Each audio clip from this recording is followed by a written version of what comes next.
What's up, everybody? I am in McCalla, Alabama with my good friend Adam Ladner. He's going to give us a walkthrough of this house that he's currently flipping out here in Rock Mountain Lakes, and I can't wait for you guys to see this. Adam has been a part of our mastermind for many years. He's one of the founding members, and I'm excited to have him give you a tour of this house.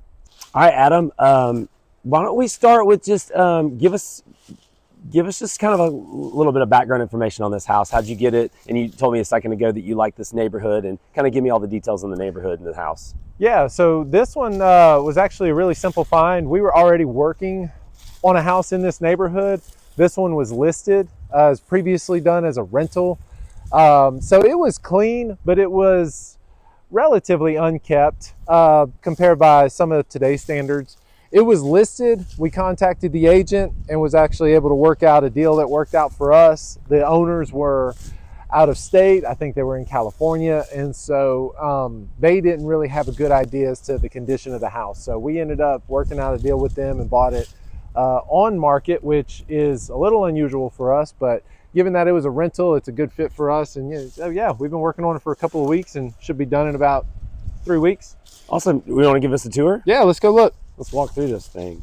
So right now, what phase of rehab would you say you're in currently? If you wanted to label the phases, I would say you got demo, then you've got drywall and paint, then you've got flooring, and then you've got cabinets and finishes. We're at the flooring stage. So we're doing flooring today. In a few days, maybe tomorrow, we'll be setting cabinets.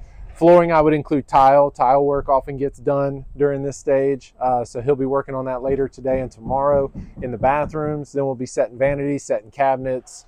And then after that, we'll be setting fixtures and doing our finishes. So we're finishing out the basement on this one as well. So they're working on that while we're upstairs doing the flooring, just to keep things moving and doing some repairs to the outside. So we'll do that the last week. We'll pressure wash, we'll paint, we'll do shutters, and we'll button up the outside as well. So we're working on flooring today though.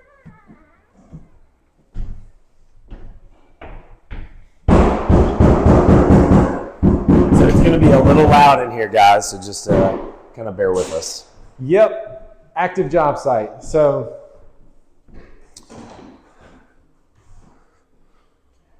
tell us about the flooring first. So you're doing like an LVP, like a... Yes, in this price range, we like to do LVP. It's a luxury vinyl plank. It already has padding on the backside. It's easy to install. These guys install it directly on because it already has the padding. It already has the vapor barrier. Excuse me, not the vapor barrier, but the padding. So it's easy to install. It's relatively inexpensive, pretty neutral color. And these guys will get this whole house done in a day. And pretty cost-effective option. Again, for this price range. You go in a higher price range, you want to go with real hardwoods, finished throughout the house. But in this price range, we're perfectly comfortable doing LVP. And we really only have positive feedback on that. We haven't gotten any negative feedback on LVP. So it's a pretty well-accepted option. Cool. You want to take me through the kitchen? Yeah, we can do the kitchen. Kitchen isn't going to change much. Nothing has changed much about this house. Cabinets were even in decent shape. We actually, my project manager even took these cabinets out and sold them. They were in good enough condition. But because they were 15, 20 years old, we're definitely going to go with new cabinets. I know sometimes people opt to paint cabinets. Anytime we've tried doing that in the past, we found that it's just never worked out well. They're not really well accepted. They never turn out as well as new cabinets. So new cabinets for us is the way to go. New cabinets, new countertops, new fixtures, even though nothing about the kitchen as far as layout has changed. So some people really love taking out walls. You guys chose to leave this wall. I know you said a certain price range probably has a lot to do with that. Tell me about this wall right here. This wall has not only our refrigerator on it, but our oven. So when you take out walls in the kitchen, you're losing potential cabinet space. So if you lose a wall, you lose cabinets.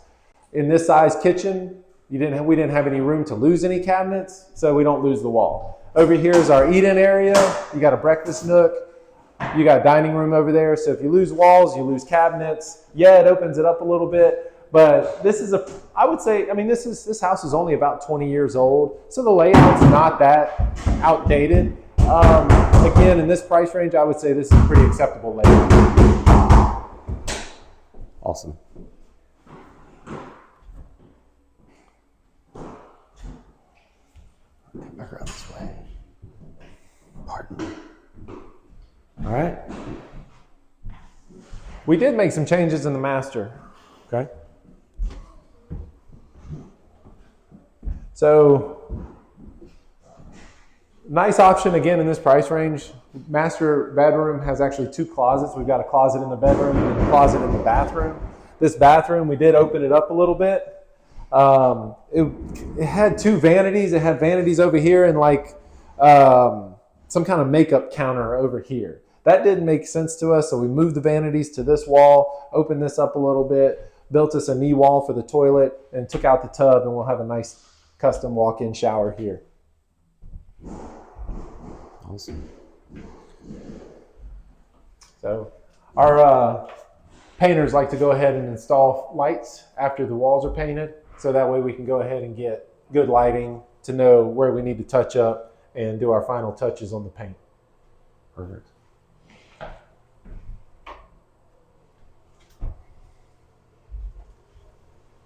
Especially when the ceilings are finished. They definitely like to install lights as soon as the ceilings are finished, so again, we can get good lighting in the house and make sure our paint's done well.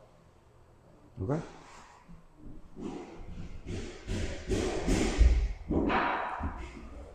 And this is a how many bedroom bath?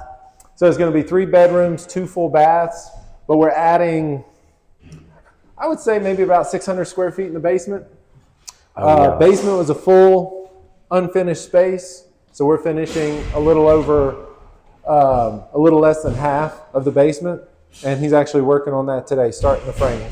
Awesome. Let's go down, take a look at it.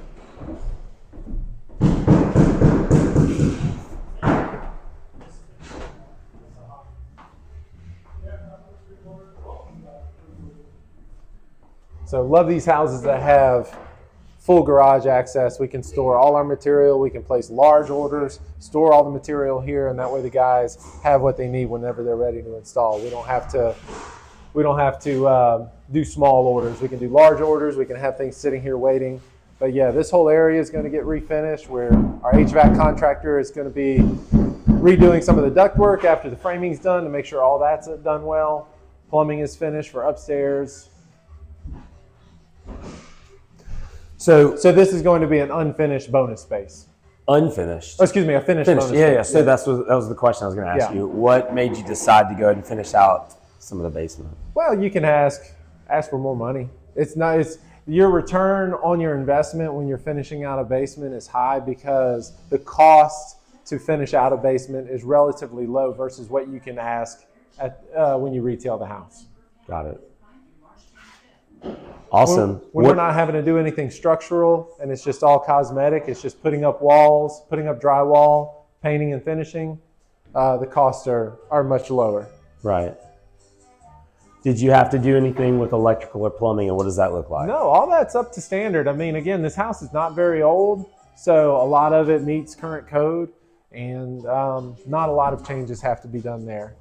But one thing we've started doing is we have made it a policy to have all of our houses inspected by a home inspector that we hire before we go to market. So that way we can fix everything that he finds. That way when we go to have a buyer do their home inspection, we've basically already tackled a lot of the major stuff. And whatever they find should be relatively minor and easy to fix.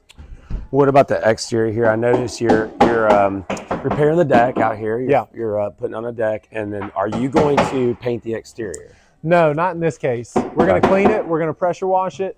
We'll do some minor touch-ups here and there, but overall, the exterior is in good shape. Awesome.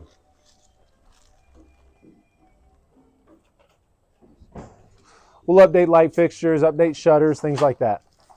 Awesome. Cool. You want to go and I got some follow-up questions. Yeah, let's go. Let's go talk up here. Just got done doing a video walkthrough with Adam and his flip he's got going on over here in McCalla. I just want to ask you a few follow-up questions. You mentioned the neighborhood. You've already done a few flips over here. Talk about just in general, because I know you've done a lot in Shelby County. That's kind of how you really got going. Yes. And then you've now done a few, we're 30 to 40 minutes away from that kind of area. What initially attracted you to this area over here? Well, our first flip we did here, an agent brought us a house that was very distressed, and they had nothing they could do with it on the market until we took it over and fixed it up and redid the whole, not only the house, but we redid the lot. We did about $15,000 of dirt work and excavating work to reclaim, because it was a 3-acre lot, but it was so wooded and overgrown, and the hill and everything. So we did all that on that house.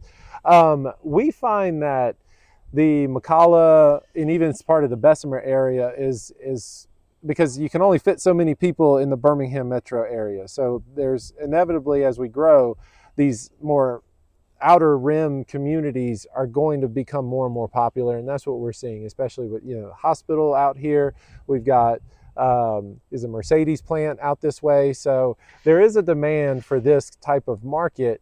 We're on a cul-de-sac street. There's hunting lease right here. There's one house there and one house there, and then that's it. So people want this quiet. We find that we don't get as many people looking at these houses, so it does take a couple more weeks to sell. However, there is a market for this. There are people who want to live in this area and appreciate the quiet and the kind of off the beaten path it provides. Yeah, and it's only about maybe 5 minutes off the interstate too, so it's not too bad. Absolutely.